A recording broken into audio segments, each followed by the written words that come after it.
राधे राधे सभी को। वक्रतुंड महाकाय सूर्यकोटि समप्रभा निर्विघ्नं कुरु मे देव सर्वकार्येषु सर्वदा। सच्चिदानंद रूपाय विश्वोत्पत्त्यादि हेतवे तापत्रय विनाशाय श्री कृष्ण देव। सबसे पहले मैं भगवान श्री कृष्ण को प्रणाम करती हूँ, जो जगत की स्थिति, उत्पत्ति और विनाश के हेतु आध्यात्मिक, आदि दैविक, आदि भौतिक तीनों प्रकार के तापों का नाश करने वाले हैं। और आज मैं यहाँ बोलते हुए बहुत ही हर्ष का अनुभव कर रही हूँ, क्योंकि जीवन वैभव जो पत्रिका है उसको 40 वर्ष पूर्ण हो गए और आयोजक हैं हेमचंद पांडे जी।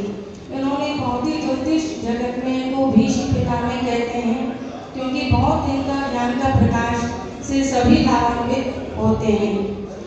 और मैं सबसे पहले यहाँ पर आवा बंसल दीदी हैं, उनको प्रणाम करती हूँ, और जो सर हैं उनको, और सभी मातृशक्तियों को, और यहाँ उपस्थित जितने भी बहन भाई हैं सभी को मैं प्रणाम करती हूँ। और आज मेरे को ये बताते हुए बहुत ही हर्ष का अनुभव हो रहा है कि दिल्ली में जो नोएडा में फ्यूचर पॉइंट जो आभा दीदी हैं, तो वहाँ से मैंने ज्योतिष का किया था, अखिल ज्योतिष भारतीय संस्थान से वास्तु का कोर्स किया था नोएडा से, और दीक्षांत समारोह में हम गए थे, अरुण भैया और आभा दीदी ने कराया था, वहाँ पर हम गए थे। तो मुझको गोल्ड मेडल मिला था, सर्टिफिकेट दिया था। और जब मैंने आभा दीदी को फर्स्ट टाइम सुना था, 22 साल हो गए, तो मुझे बहुत ही खुशी हुई। मैंने कहा कि मतलब उसमें शीला दीक्षित जो मुख्यमंत्री वो भी आई थी अतिथि के रूप में।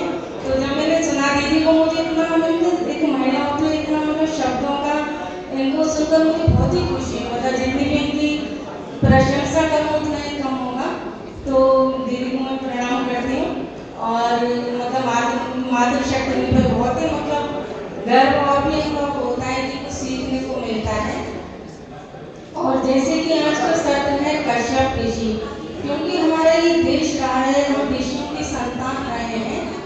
पहले कुछ लोग कहते थे कि वानरों की संतान नहीं है, तुम बुजुर्ग थे, ऐसा कुछ भी नहीं। हम ऋषियों की संतान रहे हैं, और ऋषियों से हमारा देश, जैसे कि ऋषभ देव जो ऋषि थे, उनके पुत्र भरत, उनके नाम से भारत देश पड़ा। और जो कश्यप ऋषि हैं, इन्हीं के नाम से कश्मीर देश पड़ा। तो इस तरह से ये जो ब्रह्मा जी के पौत्र हैं कश्यप ऋषि, क्योंकि सत्र कश्यप ऋषि का है, तो थोड़ा सा इसके बारे में बोलना चाहती हूँ।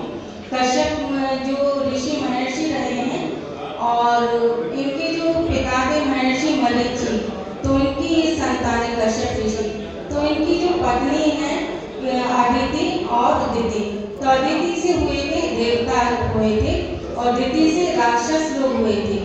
तो इनकी उत्पत्ति कैसे हुई थी? तो एक बार दिति आई थी कश्यप ऋषि के पास, शाम के टाइम आई थी, और संतान उत्पत्ति की उन्होंने इच्छा की थी कि मैं संतान चाहती हूँ।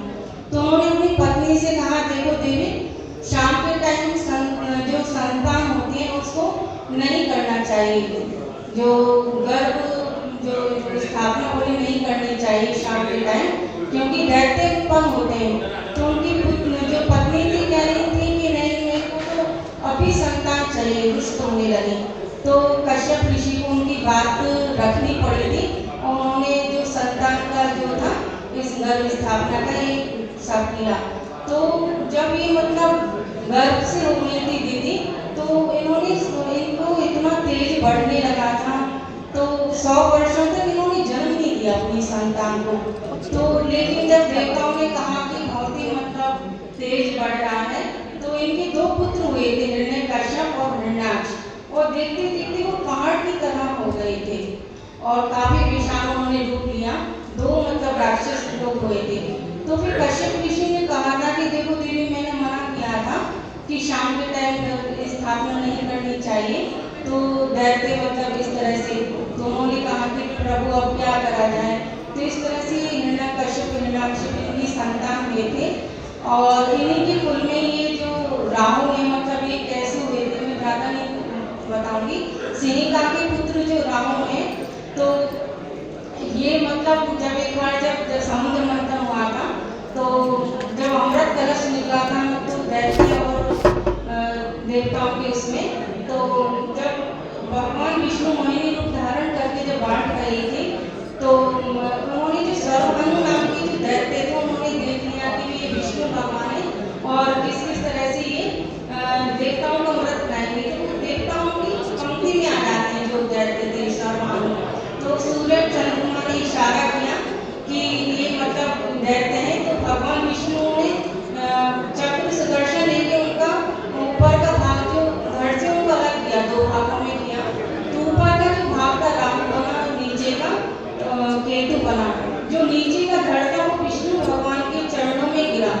तो क्या कहते हैं इसके केतु को अध्यात्म से भी जोड़ देते हैं ग्रह को, कि कहते हैं कि कुंडली में केतु जो अध्यात्म की तरफ ले जाते हैं, और राहु जो है मतलब उनको एक षड्यंत्रकारी ग्रह माना जाता है, क्योंकि जब मतलब भगवान मोहिनी रूप में थे तभी उन्होंने पहचान लिया कि कुछ छल कपट करेंगे और मतलब अमृत देवताओं को पिलाएंगे, हमको तो सिर्फ विष देंगे।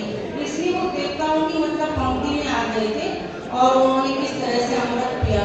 तो लेकिन कहते हैं कि भगवान शिव को एक लोटा जल चढ़ाने से सब ग्रह अनुकूल हो जाते हैं, क्योंकि भगवान शिव जो है उनके ही अंदर में शिव पुराण में पढ़ा कि भगवान शिव ने ही 9 ग्रह 12 राशि 27 नक्षत्र की उत्पत्ति की, और जब राहु केतु अलग अलग हो गए थे, विष्णु भगवान ने सुदर्शन चक्र से उनको अलग अलग किया था। तो डर की वजह से राहु जो है भगवान शिव की जटाओं में आ गए थे केतु, इसलिए भगवान शिव पर जल चढ़ाने से राहु केतु को भी शांति मिलती है। चंद्रमा भी हमारे अच्छे हो जाते हैं, क्योंकि चंद्र को भगवान शिव धारण करते हैं अपने मस्तिष्क पर, और 33 जो कोटि देवता हैं वो भी शिवलिंग में स्थापना रहती है, विराजमान रहते हैं मतलब, तो उनको भी मतलब वो भी अच्छे हो जाते हैं। ब्रह्मा विष्णु महेश ये भी शिवलिंग में रहते हैं, तो ये भी सही हो जाते हैं। इसलिए थोड़ा वैसे तो ज्योतिषी को भी बताना चाहिए, कोई प्रॉब्लम है ज्योतिषी अच्छे से बता पाते हैं, लेकिन फिर भी जीवन में कभी भी शांति नहीं होती है ज्योतिषी को दिखाने के बाद भी, वास्तु ठीक कराने के बाद भी, क्योंकि प्रारब्ध तो भी कुछ ऐसा होता है कि पूर्व जन्म में जो करके आते हैं अच्छा बुरा, उसका भी मानव जीवन पर कुछ नहीं काफी प्रभाव पड़ता है। कभी कभी हम कहते हैं कि हमने ज्योतिषी को कुंडली भी दिखाई, वास्तु भी ठीक करा लिया, लेकिन फिर भी हमारे जीवन में अशांति है, तो उसका कुछ प्रारब्ध का भी रहता है। कहते हैं कि पूर्व जन्म में जो भी हमने अच्छे बुरे कर्म किए उसका फल भुगतना होता है। कुछ लोग जीवन में इतना अच्छे कर्म करते हैं फिर भी दुख आता है, कुछ लोग कितना भी कैसे भी कर्म करें फिर भी कितनी परेशानियां आती हैं, तो कुछ पूर्व जन्म का भी रहता है। इसलिए एक लोटा जब भगवान शिव को चढ़ाते हैं, अगर रविवार के दिन चढ़ाते हैं उसी के अंदर आ जाओ, तो उसमें फिर सूर्यदेव को भी बल मिलता है, अच्छे रहते हैं। सोमवार को चढ़ाते हैं दूध मिला के तो चंद्रमा भी अच्छे होते हैं। मंगलवार को चढ़ाते हैं मसूर की दाल वगैरह लाल चंदन, तो मंगलवार को भी मंगलदेव को भी बल मिलता है। वैसे भी मंगलदेव तो भगवान शिव के पुत्र हैं, तो इसलिए मंगल भी प्रसन्न होते हैं। और हरी दाल बुधवार को चढ़ाते हैं तो बुध भी अच्छे होते हैं, और चने की दाल गुरुवार को चढ़ाते हैं, गुरु को बल मिलता है।